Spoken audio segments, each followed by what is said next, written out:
Olá, alunos de Álgebra Linear.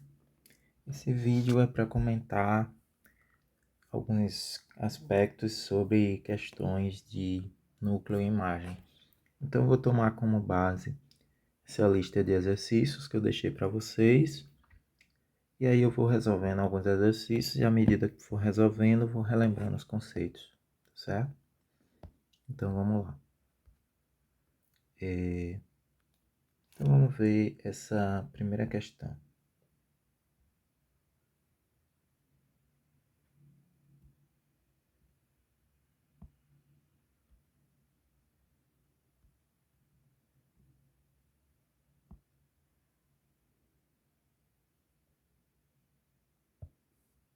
Vou fixar ela aqui.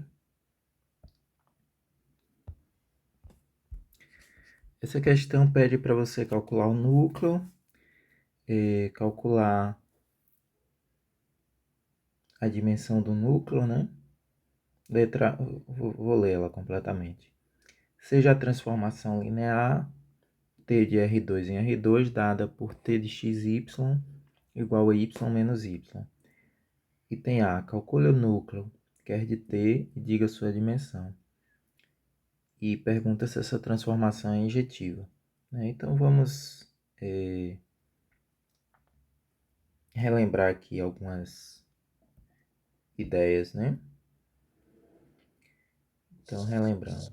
Isso não faz parte da resposta propriamente dita, digamos assim, eu só estou relembrando os conceitos. Quando você tem uma transformação de um espaço de saída no espaço de chegada, né, do domínio e do contradomínio, então o núcleo da transformação é um subespaço vetorial, né? Tem aquelas propriedades que se você somar dois elementos do núcleo ainda está no núcleo, e se multiplicar por um escalar um elemento do núcleo ainda está no núcleo. E o núcleo é justamente o conjunto dos vetores que estão no domínio da função da transformação, de maneira que quando você calcula a transformação no vetor, ele anula, né? Ou seja, chega no zero aqui. Então são os vetores que anulam a transformação. Isso daqui é um subespaço do domínio, tá? E, portanto, ele tem uma dimensão associada, né? Além disso, o que ocorre é que a transformação ela vai ser injetiva quando o núcleo só tem o vetor nulo, né? É fácil ver que o vetor nulo anula a transformação, mas pode ter mais gente no núcleo. Então, quando o núcleo só tem o vetor nulo, aí a transformação é injetiva, é um se somente se, tá? Ou seja, se ela é injetiva, o núcleo só tem o vetor nulo, e se o núcleo só tiver o vetor nulo, ela é injetiva, tá? Nesse caso particular, a gente diz que o núcleo tem dimensão zero. Se tiver um vetor não nulo no núcleo, a gente diz que tem dimensão 1, né? Na verdade você vai olhar os vetores não nulo no núcleo e tentar extrair uma base. A quantidade de elementos nessa base vai ser a dimensão. Então é mais ou menos isso que a gente vai fazer nessa questão, tá? Então agora eu vou, digamos assim, responder propriamente ao item A, tá? Então, pede para calcular o núcleo. O que é calcular o núcleo? É você dizer quais são os vetores do núcleo. Nesse caso, como se trata de um subespaço, você pode dizer uma base do núcleo, tá?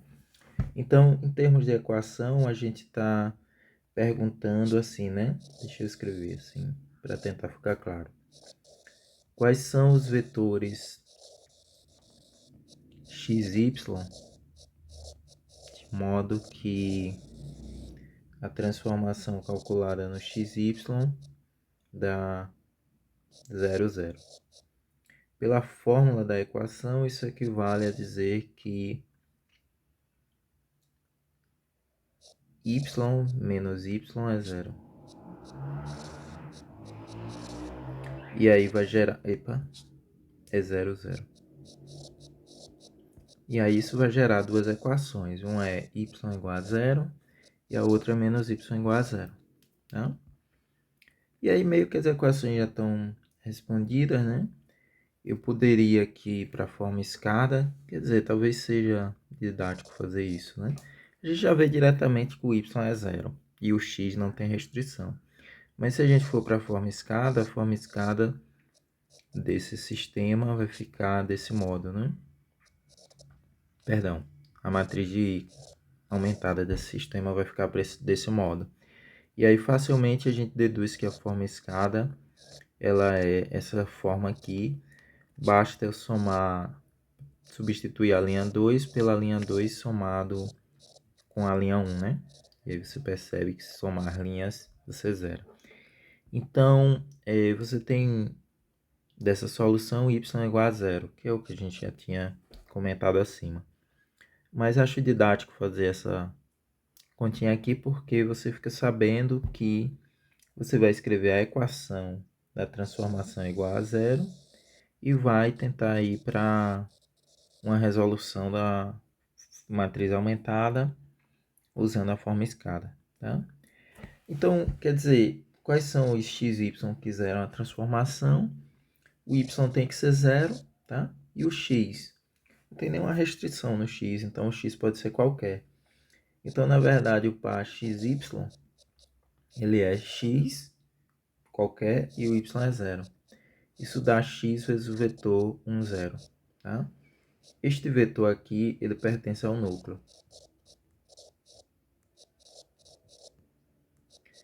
E aí, aqui também, se o xy pertence ao núcleo, né? A gente descobriu que ele é dessa forma, então isso quer dizer que são as combinações lineares do núcleo. Né? Se você variar o valor de x aqui, aí você vai ter várias possibilidades para o núcleo, né? De fato, ele é subespaço, né? Como eu falei. Então, se tiver um vetor, tem todos os múltiplos do vetor.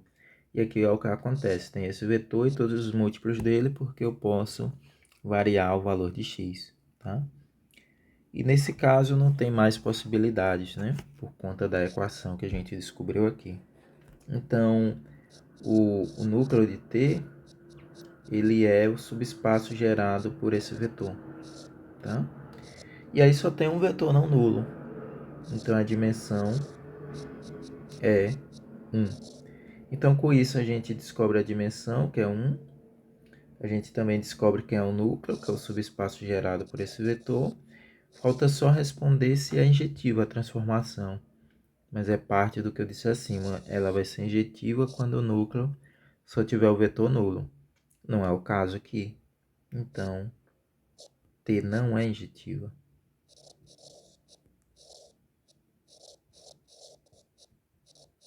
Bom, então esses cálculos constituem a resposta do item A, ok? Vamos ao item B. Novamente eu vou tentar relembrar aqui os conceitos. Então, a imagem de T... Deixa eu voltar aqui essa anotação, né? Veja, você tem T de V em W, uma transformação de um espaço de saída do domínio no espaço de chegada. A imagem da transformação, ela constitui todos os vetores, vou chamar Wzinho em W, subespaços do contradomínio, de maneira que o W de fato é um T de V. Ou seja, basicamente você vai pegar todos os vetores no domínio e vai aplicar e vai montar um conjunto com os T de V. Isso também dá um subespaço, tá? E aí deu agora um subespaço de W. Então, se você varia todos os vetores V do domínio, e aí vai montando as imagens dele, que são os T's de V, aí você vai montar um conjunto e esse conjunto é a imagem, tá? E é um subespaço, portanto, também tem dimensão. Aqui, nesse caso, a transformação ela é sobrejetiva quando a imagem de T é o contradomínio todo. tá? Isso é a definição de ser sobrejetiva mesmo, né? Não tem nenhum aspecto particular de ser transformação linear. Qualquer função ela é sobrejetiva quando a imagem é o contradomínio inteiro. Então, nesse caso, fica desse modo. Pronto, aí agora a gente tem uma continha similar ao que fez antes, né? Então aqui eu vou para a resposta propriamente dita. Qual é a imagem da transformação, né? Calcular a imagem, dizer a dimensão e dizer se ela é sobrejetiva. Então a gente quer calcular esse espaço aqui, que basicamente são os vetores gerados por os t de v, né? Então você pode fazer isso de dois modos, né? Um modo eu diria que é bastante fácil, mas aí você tem que ter uma compreensão do que você está fazendo. Eu posso, por exemplo, pegar uma base do domínio, base de V, e aí adivinha qual é a base que eu vou escolher? O V nesse caso é o R2, eu vou pegar a base canônica, e aí você vai ter esses vetores aqui. Aí eu vou calcular a transformação nesses vetores. O t do 1, 0, né? Lembre a fórmula aqui, t de xy é y menos y. Deixa eu anotá-la aqui, só para enfatizar. T de xy é igual a y menos y. Então isso implica que o t de 1, 0 é 0, 0, porque não depende de x, né? Que a gente já sabia antes, porque esse vetor está no núcleo, né? Ele anula a transformação. E o t de 0, 1, né? Aqui o x é 0 e y 1, vai ser 1 menos 1. E aí, quando você pegar uma base e aplicar os vetores, esse conjunto que você vai pegar aqui, ele gera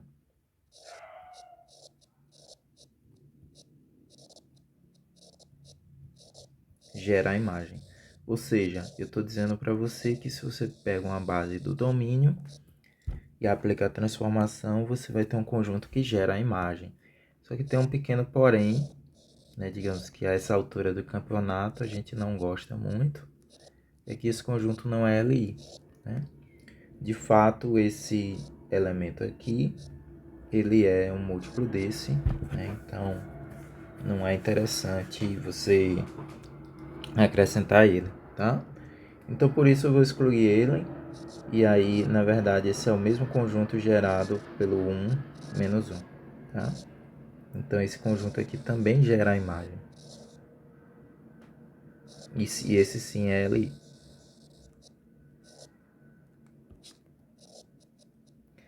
Por que é que isso é interessante? Porque se ele gera a imagem e é LI, é uma base. Deixa eu escrever assim, né? O conjunto que tem esse vetor é base da imagem de T.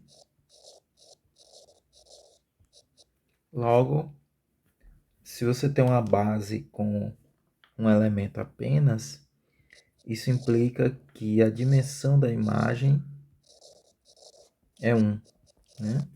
Além disso, a imagem, como eu disse, ela é um subespaço vetorial do espaço de chegada, né? Se eu olhar aqui quem é V e W nesse caso específico, é o R2. É um subespaço do R2. As bases do R2 têm dois elementos, dois vetores. Enquanto, quer dizer, o R2 tem dimensão 2, né? Deixa eu escrever assim. Este camarada tem dimensão 2. E este camarada a gente acabou de dizer que tem dimensão 1. Logo, eles não podem ser iguais, tá? Então, a imagem não é igual ao contradomínio. Então, a transformação não é sobrejetiva.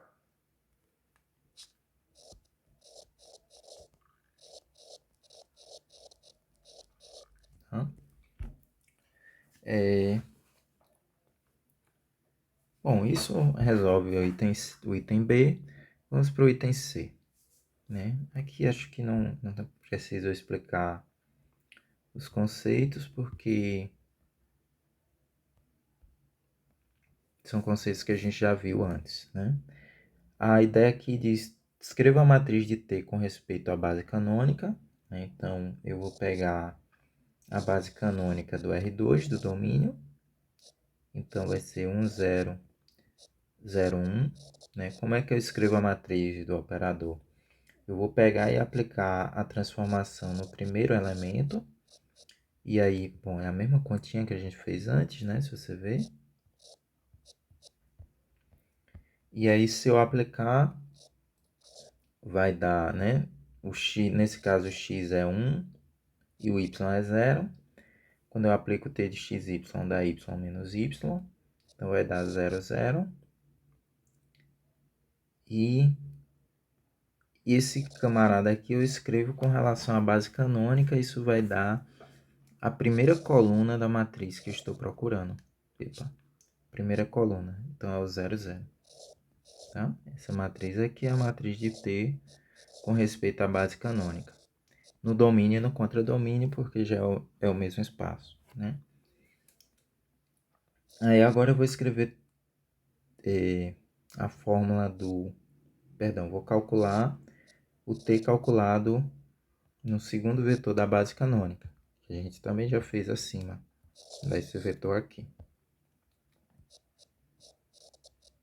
Aí eu vou pegar ele e escrever com respeito à base canônica, mas as coordenadas dele com respeito à base canônica são as próprias entradas, o 1 e o menos 1. Então essa é a matriz. Tá? Aí, isso responde um dos itens, né? Escrever a matriz com respeito à base canônica. O outro item pede o posto dessa matriz, a gente vai levar isso à forma escada, né? Como vocês percebem, é só operar na linha 2, somando ela com a linha 1, e aí a gente já cai na forma escada. Epa, forma escada, que é essa. Aí qual é o posto? Posto dessa matriz, né?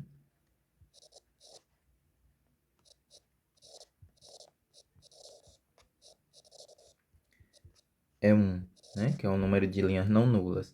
Esse posto é sempre igual à dimensão da imagem, tá? Que também é 1, né? Se vocês lembram do item anterior.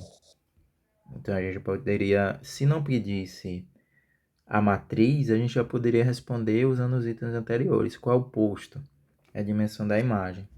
E qual é a nulidade dessa matriz? A nulidade dessa matriz que a gente achou, isso vale para qualquer base, tá? Não precisa ser a canônica. Nulidade é o número de letras menos o posto, né? Aqui a gente tem duas letras, x e y, menos o posto, que é 1, vai dar 2 menos 1, que é 1, tá? Que é sempre igual à dimensão do núcleo. Isso sempre para qualquer base, essa igualdade vale, tá? Não precisa ser a canônica. E para qualquer transformação, tá? Sempre o posto é igual à imagem da transformação e a nulidade é igual ao núcleo da transformação. Perdão, a nulidade é igual à dimensão do núcleo da transformação. E o posto é igual à dimensão da imagem da transformação. Tá? Então, são essas ideias básicas nesse caso. Tá? Vamos ver um outro item. Deixa eu fechar isso aqui.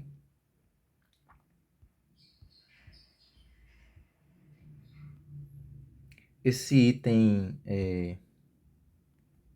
tá repetido isso? Não. Tem a questão 2 e a questão 3, que são bastante semelhantes, né? Bom, vou escolher uma delas aqui. Qual?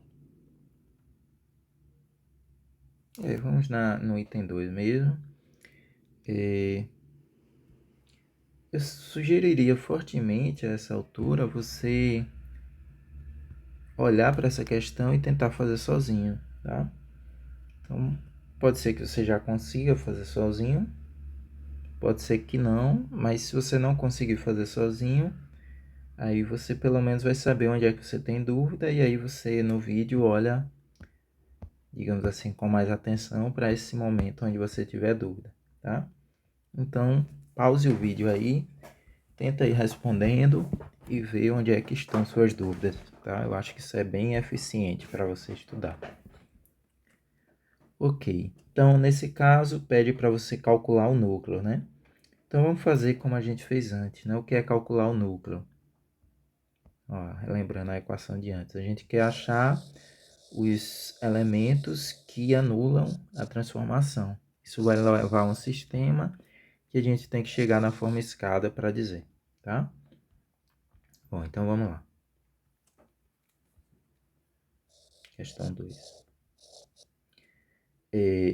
Se a transformação der o vetor 0, 0, 0, lembra que agora a gente está do R3 no R3, tá? Então, isso implica que essa fórmula da transformação tem que dar zero, né? Então, a gente tem x, 2y e x mais y igual a 0, 0, 0. Isso vai levar a um sistema que é x igual a 0, né? Primeira equação igual ao primeiro, segunda igual ao segundo, 2y igual a 0, terceiro igual a terceiro, x mais y igual a 0. Aí eu vou para... Deixa eu fazer o seguinte aqui.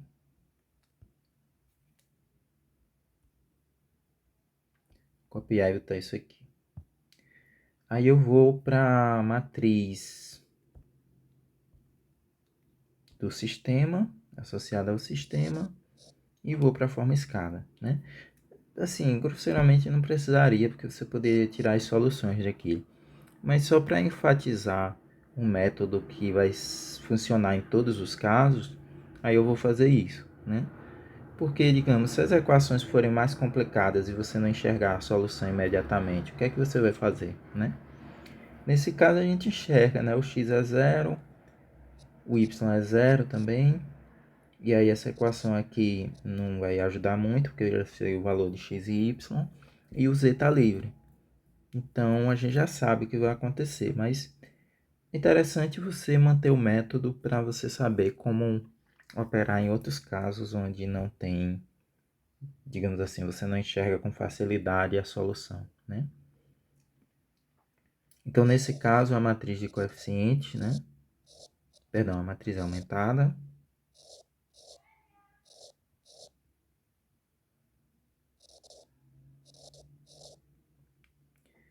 E aí eu vou fazer as operações para levar essa matriz à forma escada, né? Então, vou fazer L3 menos L1. E...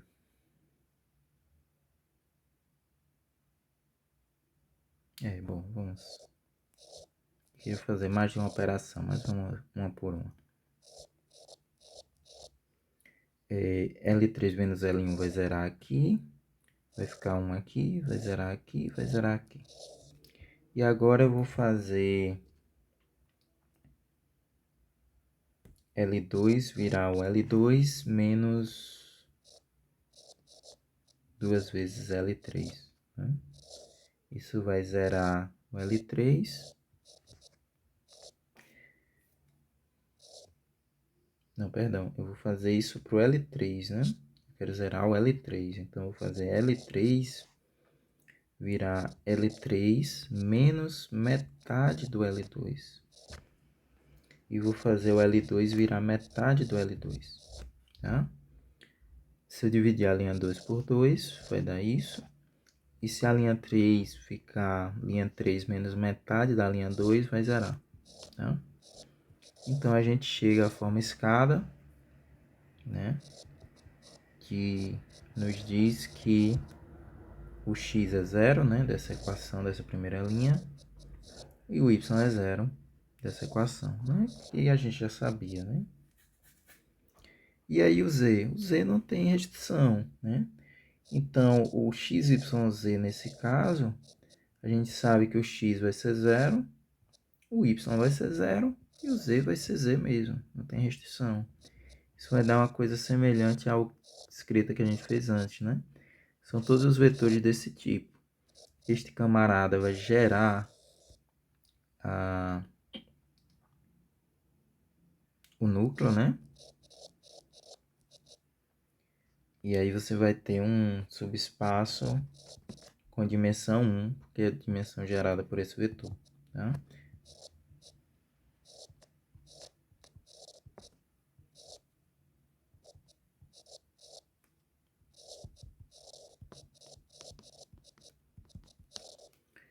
Ok, então, o núcleo é o subespaço gerado por esse vetor, a dimensão é 1, e como consequência que você tem pelo menos um vetor não nulo no núcleo, a transformação não é injetiva, que são as três perguntas ali, tá? Ok? Vamos para o item B, né? Coisa similar a essa. Calcule a imagem. Então, a imagem, veja, no núcleo tem a ver com você escrever essa matriz e você resolver esse sistema com 0, 0, 0. O que é que tem a ver com a imagem, né? A imagem é você pensar quais são os elementos gerados por o vetor da imagem, né? O t de x, y, z. Então, tem aquele modo que eu falei antes de você... Na verdade, tem vários modos, né? Um dos modos é aquele que eu falei, de você pegar uma base. Nesse caso, a gente podia pegar a base canônica do R3, que seria essa daqui, e poderia aplicar o vetor em cada elemento, perdão, aplicar a transformação em cada elemento, e ver as imagens e calcular o conjunto gerado pela imagem, né?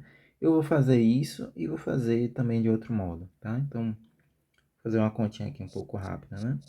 T de 1, 0, 0 seria 1, 0, 1. Enquanto que o T de 0, 1, 0, né? Aqui é botando x igual a 1, y igual a 0, z igual a 0. E nos outros, semelhante, né? T de 0, 1, 0 é 0, 2, 1. Enquanto que o T de 0, 0, 1 é 0, né? Porque esse vetor está no núcleo, né? Lembra do item anterior. Então, esses vetores aqui, eles geram, eu vou chamar, para facilitar minha vida aqui, eu vou chamar de V1, V2 e V3, né? Então, a imagem da transformação é o subespaço gerado por V1, V2 e V3, né? Novamente tem um probleminha, né? Esse conjunto não é um conjunto LI, né? De fato tem o zero, né? Veja, aqui está dando zero porque um dos vetores que a gente está achando da base, ele já está no núcleo, né?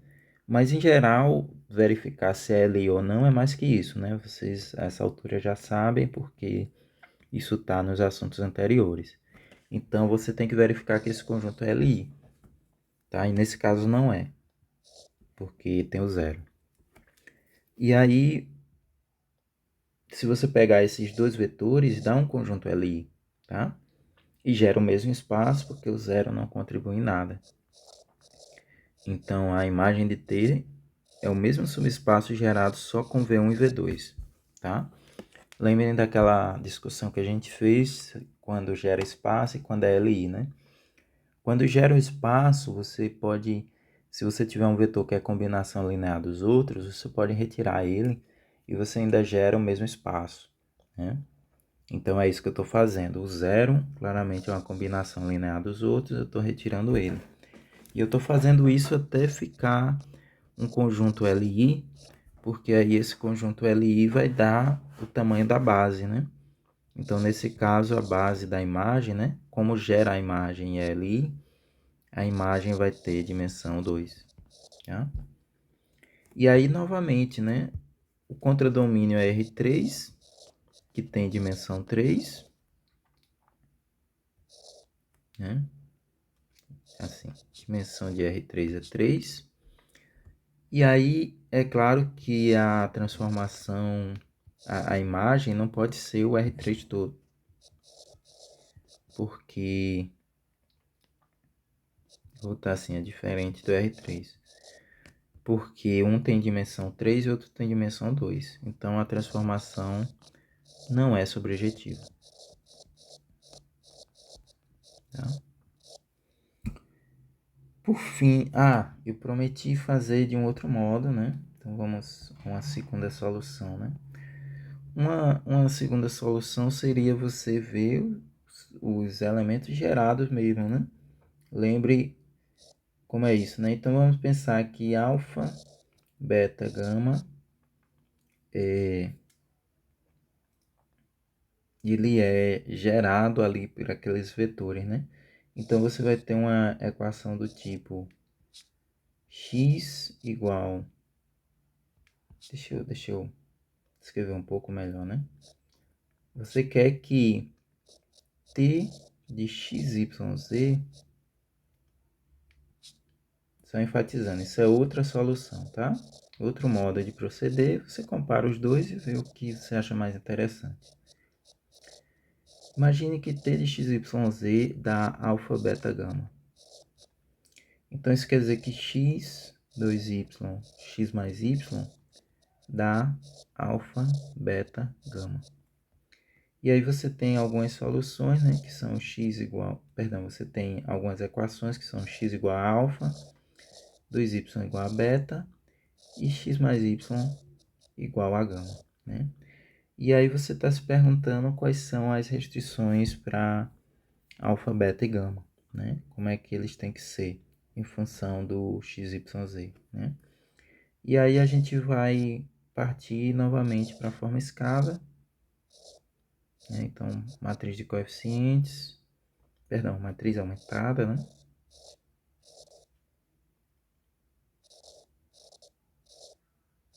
E aí a gente vai para a forma escada, né? As mesmas operações que a gente fez antes, né? Então eu vou fazer...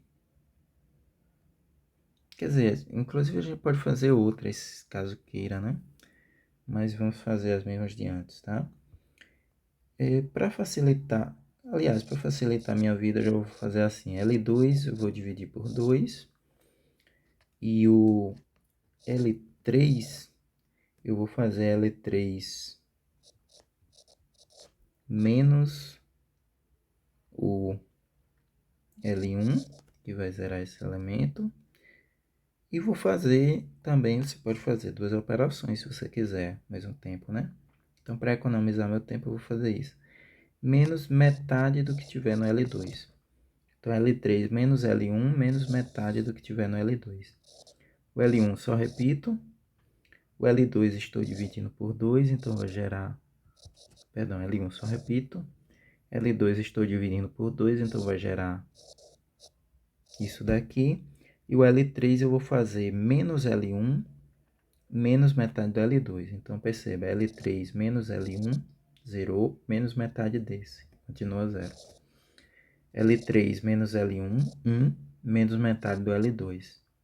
Vai ficar menos metade de 2, que é menos 1, 1 menos 1, 0. E aqui, se você fizer as contas, vai zerar. Aqui vai ficar um pouquinho diferente, né? Então, L3 menos L1, gama menos alfa, menos metade do L2, menos beta sobre 2, tá? E aí você tem essa equação aqui, né? Olhe bem para ela. Essa equação aqui só vai ser compatível se você tiver que isso daqui seja zero, né? Percebe? Né? Então, isso vai dar uma... Deixa eu copiar essa matriz ali embaixo para eu explicar melhor o que ocorre.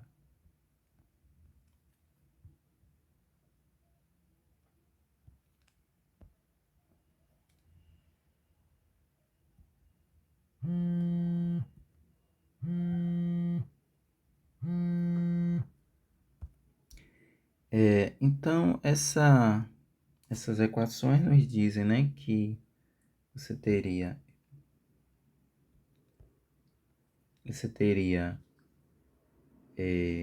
x igual a alfa, né, ou alfa igual a x,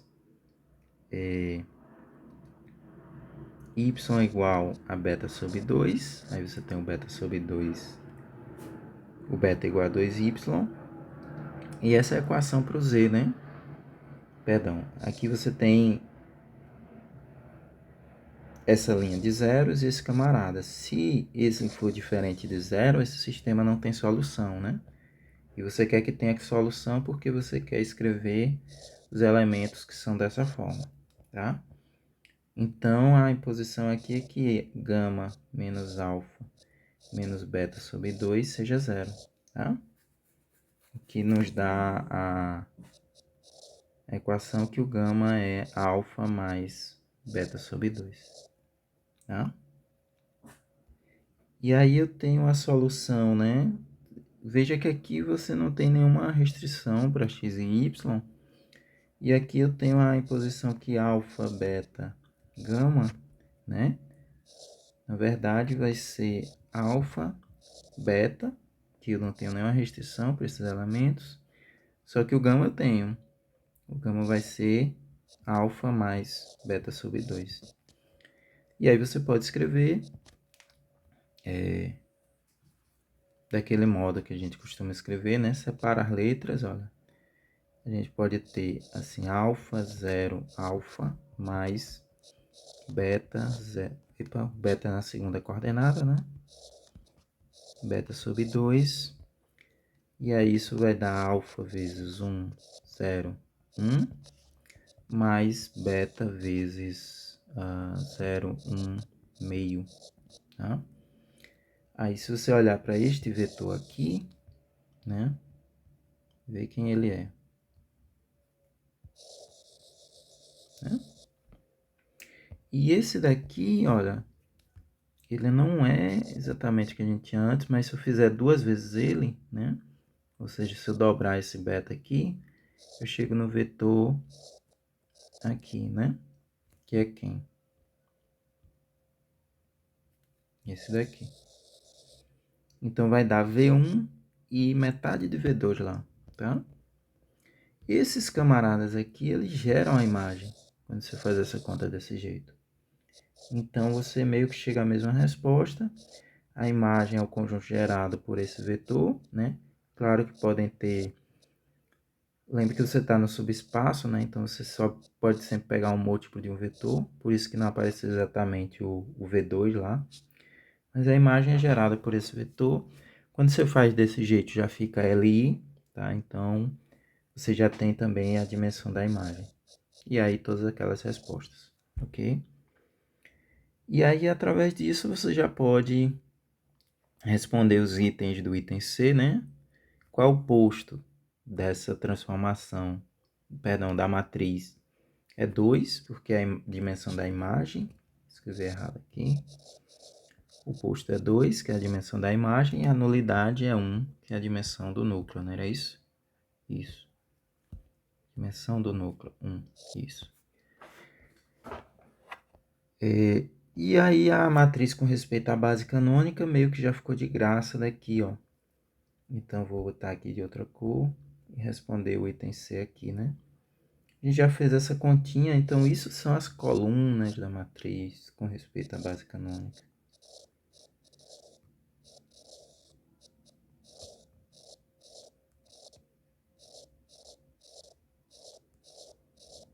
Então essa é a matriz com respeito à base canônica. O posto dela é a dimensão da imagem, que a gente já calculou que é 2. A nulidade dela é a dimensão do núcleo, a gente já calculou como sendo 1. Tá certo? Ok. Esse exercício é bem semelhante ao da questão 3. Né? Deixa eu dar uma olhada aqui.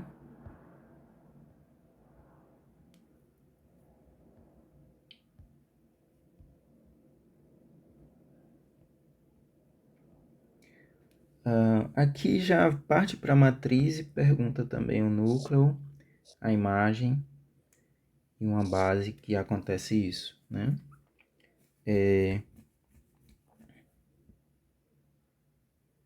Então, o que eu vou dizer para vocês, né, é para você seguir o seguinte caminho, né? Vê, você tem as transformações aqui, perdão, as bases, e você tem a matriz com respeito a essa base. Com isso, você pode achar a fórmula da transformação e aí, a partir da fórmula, você vir para essa lógica aqui que a gente fez antes, né? É um caminho possível, né? Outro caminho é você trabalhar já com essas expressões que estão aqui, né? Nessas bases. Então, vou recomendar que vocês façam esse exercício aí, tentem fazer sozinhos, tá? E aí, vocês me avisam durante a aula, tá certo? Eu vou parar esse vídeo por aqui. E aí, vocês tentam e veem se conseguem, tá?